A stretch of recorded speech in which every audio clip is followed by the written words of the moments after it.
Hello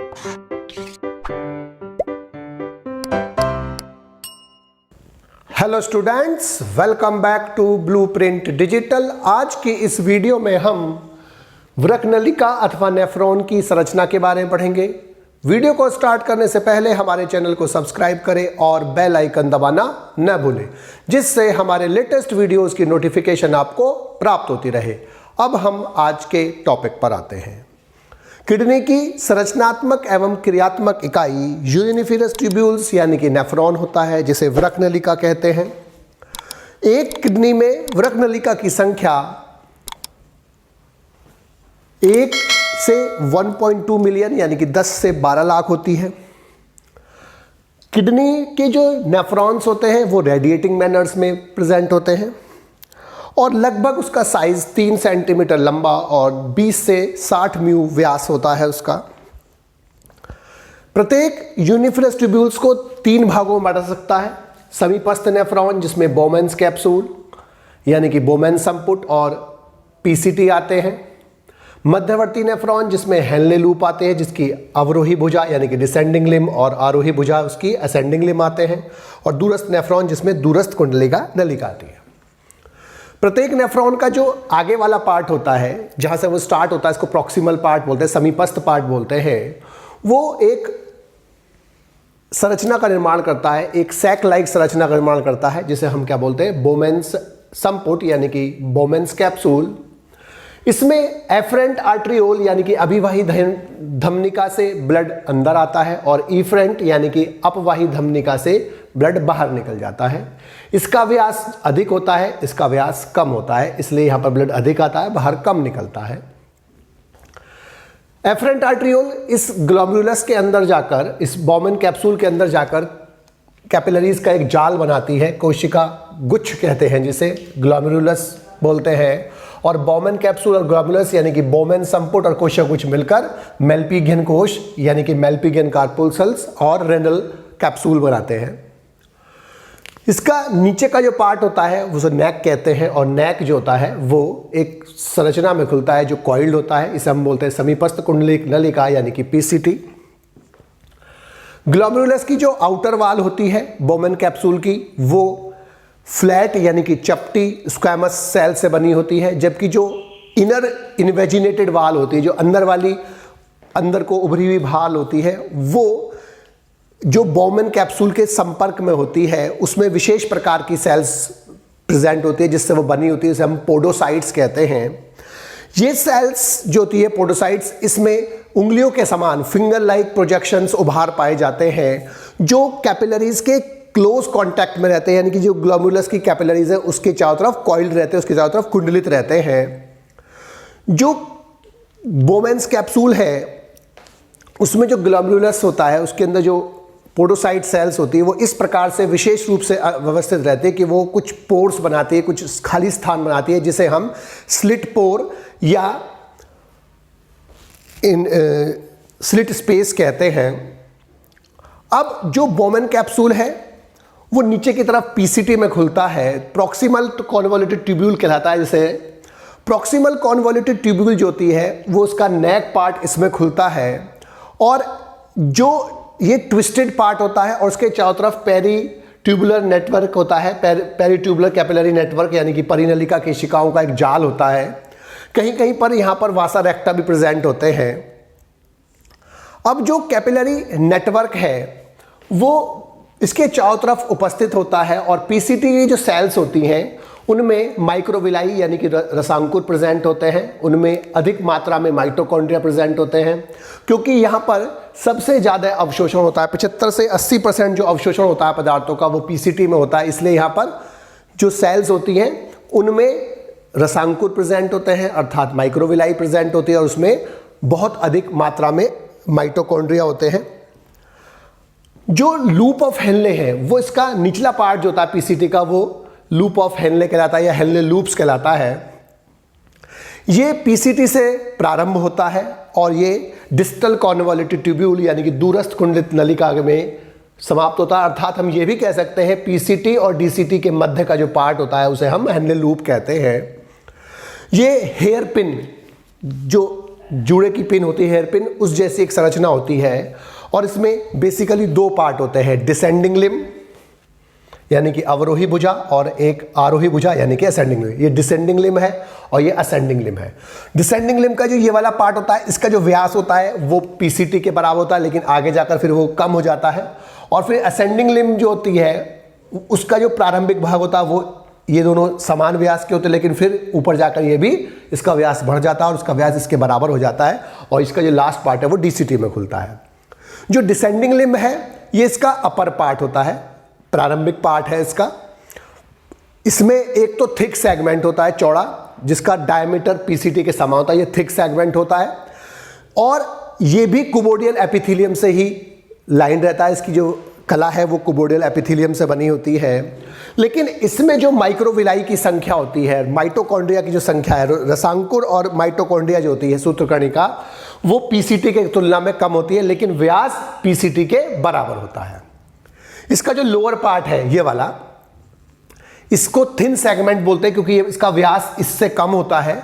thin segment बोलते हैं, पतला भाग बोलते हैं इसको। और ये भी एपिथेलियम, स्क्वैमस एपिथेलियम से ही लाइन रहता है। इसकी जो आंतरिक कला होती है वो स्क्वैमस एपिथेलियम से बनी होती है और इसमें बहुत कम रसांकुर माइक्रोविलाई और बहुत कम माइटोकॉन्ड्रिया होते हैं। इसके बाद जो ऊपर वाला पार्ट है वो असेंडिंग लिम्ब कहलाता है। और असेंडिंग लिम्ब का जो पहला पार्ट होता है वो भी थिन सेगमेंट होता है और ऊपर वाला पार्ट जो होता है थिक सेगमेंट होता है, जो ऊपर जाकर धीमे धीमे चौड़ा होता जाता है। ये भी सिंपल स्क्वैमस एपिथेलियम से लाइन रहती है, अर्थात इसकी जो आंतरिक कला है वो स्क्वैमस एपिथेलियम से बनी होती है। लेकिन जो ऊपर वाली जो थिक सेगमेंट होता है वो कुबोडियल एपिथेलियम से लाइन रहता है, अर्थात उसकी जो कवरिंग होती है वो कुबोडियल एपिथेलियम से बनी होती है। डिस्टल नेफ्रॉन में जो असेंडिंग लिम्ब होती है वो आगे जाकर एक ट्यूब में खुलती है जिसका नाम होता है डिस्टल कॉन्वोल्यूटेड ट्यूब्यूल यानी कि दूरस्थ कुंडलित नलिका, इसे डीसीटी बोलते हैं। ये कुबोडियल एपिथेलियम से ही लाइन रहता है, अर्थात इसकी आंतरिक कला कुबोडियल एपिथेलियम से बनी होती है और इसमें बहुत कम माइक्रोविलाई होती हैं। और ये पीसीटी और डीसीटी की जो कॉइलिंग होती है वो बहुत पास पास होती है, पास पास रहते हैं। जो लास्ट पार्ट होता है नेफ्रॉन का यानी कि डिस्टल कॉन्वोल्यूटेड ट्यूब्यूल का, इसे कलेक्टिंग यानी कि संग्रह अथवा स्ट्रेट यानी कि सीधी ट्यूब्यूल बोलते हैं। जो कलेक्टिंग ट्यूब्यूल होती है कई सारे नेफ्रॉन की, वो एक कलेक्टिंग डक्ट संग्रह नलिका में खुलती है। और एक ये बहुत सारी जो डक्ट होती है वो कॉमन डक्ट में खुलती है, जिसे डक्ट ऑफ बेलेनी बोलते हैं मेडुला में। इसे पैपिलरी डक्ट भी कहते हैं। और सभी डक्ट जो बेलेनी होती है वो पैपिला पर खुलती है, मेडुला की टिप पर पेल्विस में खुलती है। जो सारी डक्ट ऑफ बेलेनी पैपिला में खुलती है, जो मेडुला का लास्ट पार्ट होता है। जो मेल्पिगियन कार्पुसल्स है यानी कि ये वाला जो हिस्सा है ऊपर वाला यानी कि मेल्पिगी कोश, पीसीटी यानी कि समीपस्थ कुंडलित नलिका और डीसीटी ये वाला पार्ट, ये जो पार्ट होते हैं ये रीनल कॉर्टेक्स में प्रेजेंट होते हैं। जो इतना पार्ट है ये रीनल कॉर्टेक्स में प्रेजेंट होता है, ये कॉर्टेक्स में प्रेजेंट है। और जो नीचे वाला पार्ट होता है यानी कि लूप ऑफ हेनले जो होता है वो मेडुला में प्रेजेंट होता है। और डक्ट ऑफ बेलेनी भी कहाँ प्रेजेंट होती है? मेडुला में प्रेजेंट होती है। जो एफरेंट आर्ट्रियोल होता है जो ब्लड को लेकर आता है उसका व्यास ज़्यादा होता है और इफरेंट आर्ट्रियोल का जो व्यास होता है वो कम आता है। जो इफरेंट आर्ट्रियोल होती है वो आगे जाकर कैपिलरीज का, केशिकाओं का एक जाल बनाती है, इसे बोलते हैं पेरी कैपिलरी ट्यूबुलर नेटवर्क यानी कि परिनलिका केशिकाएं। और जो दो प्रकार के नेफ्रॉन होते हैं, एक कॉर्टिकल नेफ्रॉन और एक जक्स्ट्रा मेडुलरी नेफ्रॉन। लेकिन जो जक्स्ट्रा मेडुलरी नेफ्रॉन होते हैं उसमें जो एक माइन्यूट वेसल होती है इस नेटवर्क की, वो पैरेलल हो जाती है लूप ऑफ हेनले के ऐसे। और लूप ऑफ हेनले के जो पैरेलल होने के बाद वो एक नेटवर्क बनाती है जिसे बोलते हैं वासा रेक्टा। यानी कि जक्स्ट्रा मेडुलरी नेफ्रॉन जो होते हैं उसमें एक माइन्यूट वेसल जो होती है इस नेटवर्क की, वो पैरेलल रन करती है लूप ऑफ हेनले के, पैरेलल होती है ऐसे, और वो क्या कहलाती है? वासा रेक्टा कहलाती है। अब जो नेफ्रॉन्स होते हैं वो दो प्रकार के होते हैं बेसिकली, कॉर्टिकल नेफ्रॉन और जक्स्ट्रा मेडुलरी नेफ्रॉन।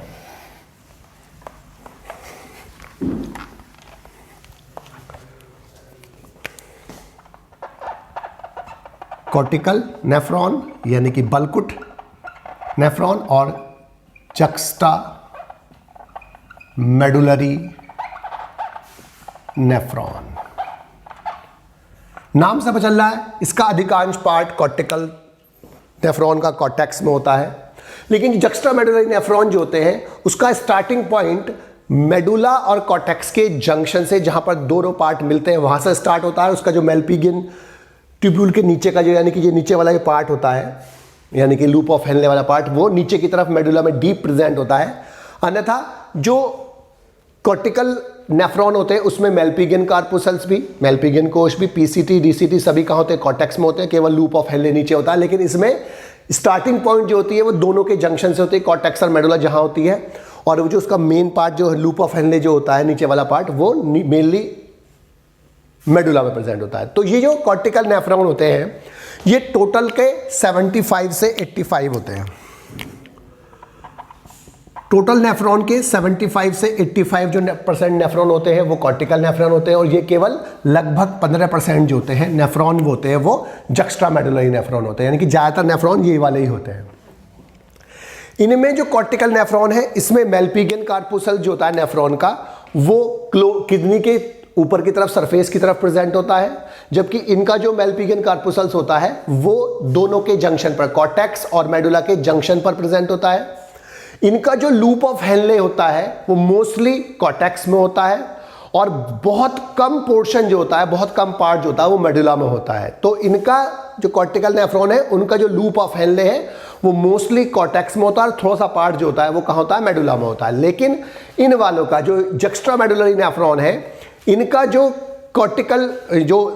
इनका जो लूप ऑफ हेनले जो होता है वो नीचे की तरफ डिप होता है, और उसमें मैक्सिमम पार्ट जो होता है वो मेडुला में प्रेजेंट होता है।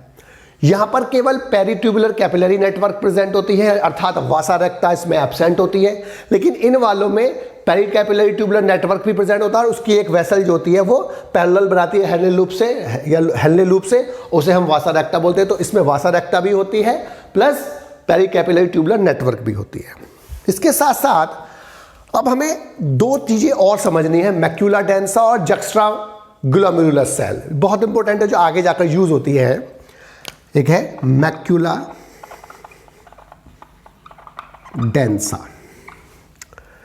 मैक्यूला डेंसा का मतलब क्या है, जो सेल्स होती हैं डीसीटी की, जो इस डीसीटी की सेल्स हैं उसकी जो एपिथेलियम उपकला है, उसकी जो उपकला है जो आर्ट्रियोल वाल के, जो आर्टरी वाल के संपर्क में होती है वो डेंसर होती है, घनी होती है अन्य एपिथेलियम सेल से, और उनको कलेक्टिवली हम बोलते हैं मैक्यूला डेंसा।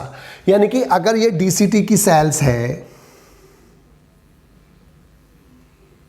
और इसके बराबर से आर्ट्रियोल निकल रहा है, तो इसके पास जो ये वाली सेल्स होंगी जो उसके संपर्क में है, ये सेल्स अन्य सेल से ज्यादा डेंस होती है और इन्हें हम बोलते हैं मैक्यूला डेंसा। इसके बाद जो दूसरा हमें पता होना चाहिए, juxta glomerular cell, juxta glomerular cells यानी कि जेजी सेल्स और JG apparatus, juxta glomerulus apparatus.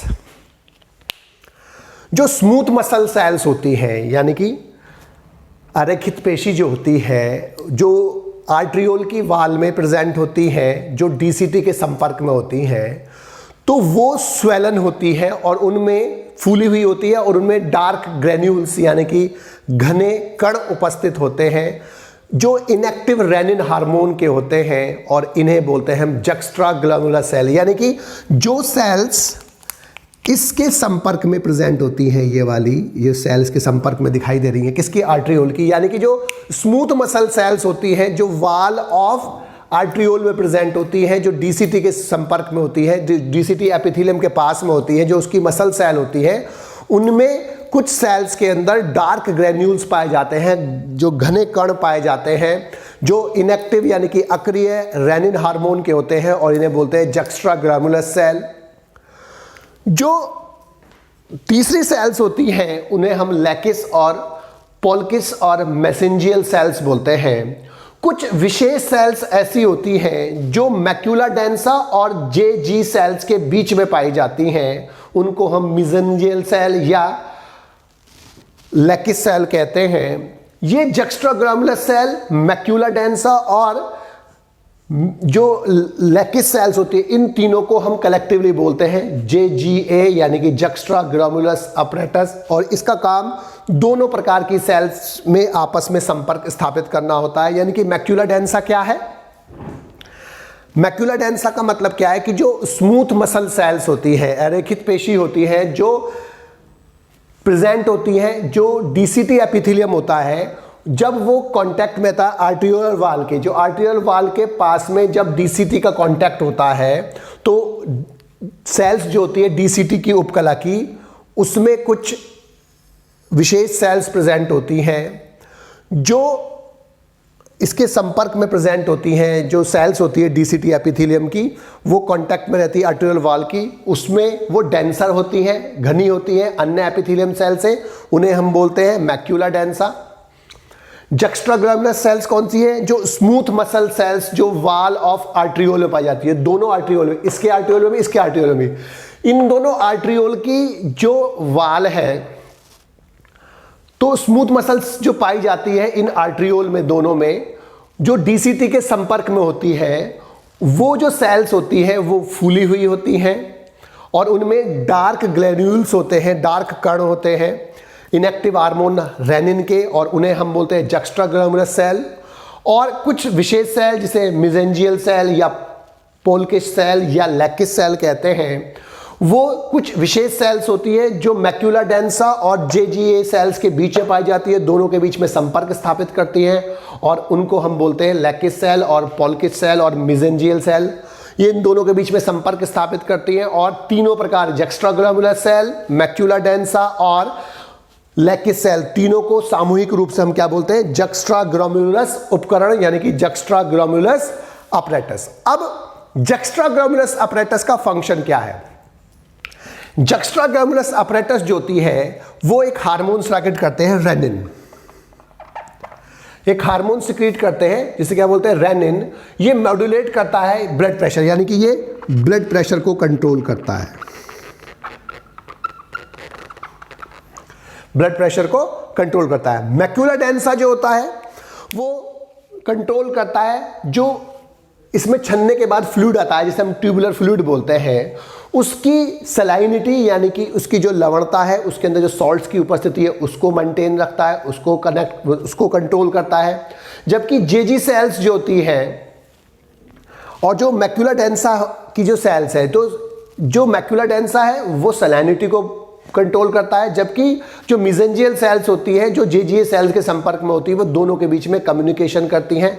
तो जक्स्ट्राग्रामुलस सेल्स या जब अपरेटस का काम क्या है कि रेनिन जो ब्लड प्रेशर को कंट्रोल करता है, जबकि जो मैक्यूला डेंसा है वो लवणता को कंट्रोल करता है, जो फ्लूइड अंदर आता है, और जो तीसरी सेल्स होते हैं लैकिस सेल्स होती है वो दोनों के बीच में संपर्क स्थापित करता है, दोनों के बीच में कम्युनिकेशन करता है।